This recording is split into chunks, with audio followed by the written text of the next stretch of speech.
ketika sampai mulai dari juz 30, ketika di surat An-Nas, Al-Falaq sampai An-Naba, itu bahkan ketika ketemu dengan ayat-ayat yang tidak tahu artinya nggak pernah nanya. Ketemu Al-Qari'ah, tanya, Pak, Al-Qari'ah itu apa? Nggak pernah nanya. Sampai akhirnya dia bertemu dengan ayat Qumil laila illa qalila, bangunlah tengah malam walaupun hanya sebentar. Anaknya tanya, Pak, kenapa sih kita disuruh bangun tengah malam?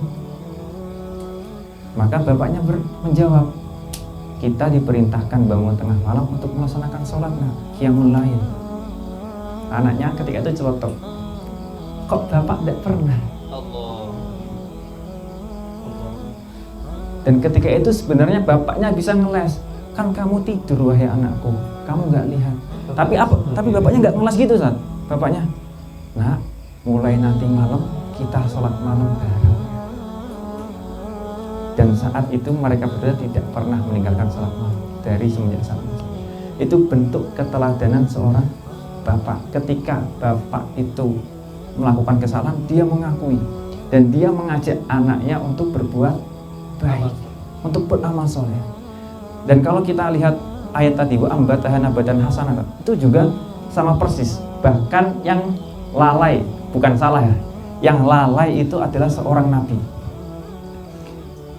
Jadi Allah Subhanahu wa taala berfirman, wa inni samaituha Maryam wa inni u'iduha bika wa dzurriyyataha minasyaitonir rajim fataqabbalaha rabbuha biqabulin hasan. Dan Allah Subhanahu wa taala itu menerima Maryam dengan penerimaan yang baik. Pertanyaannya, Ustaz, ini Ustaz Ahyar bisa jawab ini. Ustaz Nawawi lah. Ustaz Nawawi, Allah Subhanahu wa taala menerima Maryam, kira-kira kok bisa diterima? Awalnya diapakan, Ustaz Nawawi? Ustaz Nawawi malu-malu.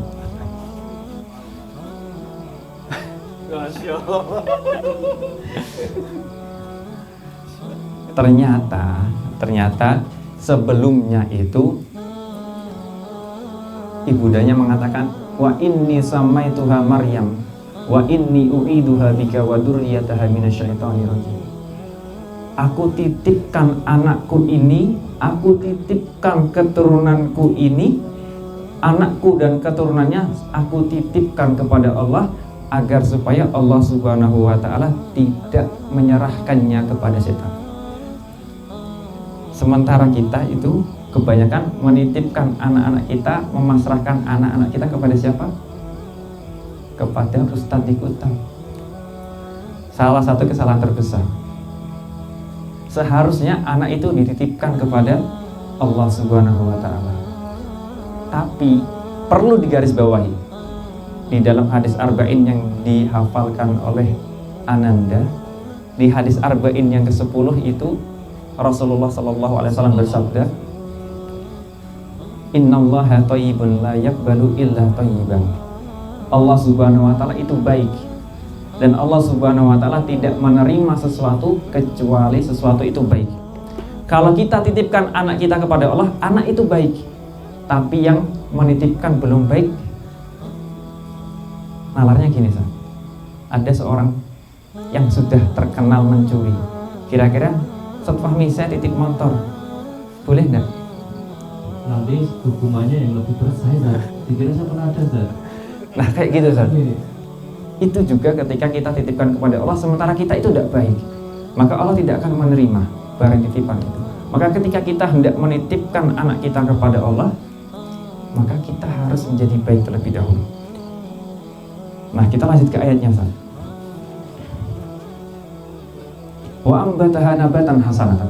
Maryam ditumbuh kembangkan oleh Allah Subhanahu wa taala. Yang mendidik Allah Subhanahu wa taala. Walaupun wakafalaha Zakaria, walaupun yang dititipkan adalah Zakaria, tapi yang mendidiknya adalah Allah Subhanahu wa taala. Kenapa Allah yang mendidiknya? Karena sudah dititipkan kepada Allah. Kenapa diterima oleh Allah? Karena Maryam adalah anak yang baik, orang tuanya adalah orang tua yang saleh. Ketika itu kullama dakhala 'alaiha Zakaria al-mihrab wajada 'indaha rizqa. Ketika Nabi Zakaria itu masuk kepada mihrab, dia menemukan di samping Maryam itu ada buah-buahan yang di daerah itu tidak mungkin ditemukan. Ya masa di padang pasir ada durian. Jadi dia menemukan buah-buahan yang tidak ada. Ketika itu Nabi Zakaria bertanya-tanya, "Anna laki hada?" Dari mana? Loh, Maryam, dari mana buah ini? Nabi Zakaria lalai lupa bahwasanya Allah Subhanahu wa taala memberi rezeki, dan ketika itu diberitahu oleh Maryam, qalat huwa min indillah. Wahai Nabiullah, bukankah Allah itu memberi rezeki? Memberi rezeki apa saja dan kepada siapa saja? Bukankah engkau Nabi Allah yang lebih tak mengetahui? Ketika itu Nabi Zakaria lalai dan lupa. Kemudian diberitahukan oleh anak didiknya. Maryam itu muridnya, Maryam itu anak didiknya, tapi diberitahu oleh justru anak didiknya yang memberitahu kepada pendidiknya. Murid memberitahu kepada guru. Dan ketika itu Nabi Zakaria membenarkan apa yang dikatakan oleh murid didiknya. Maka seperti itu juga seharusnya kita.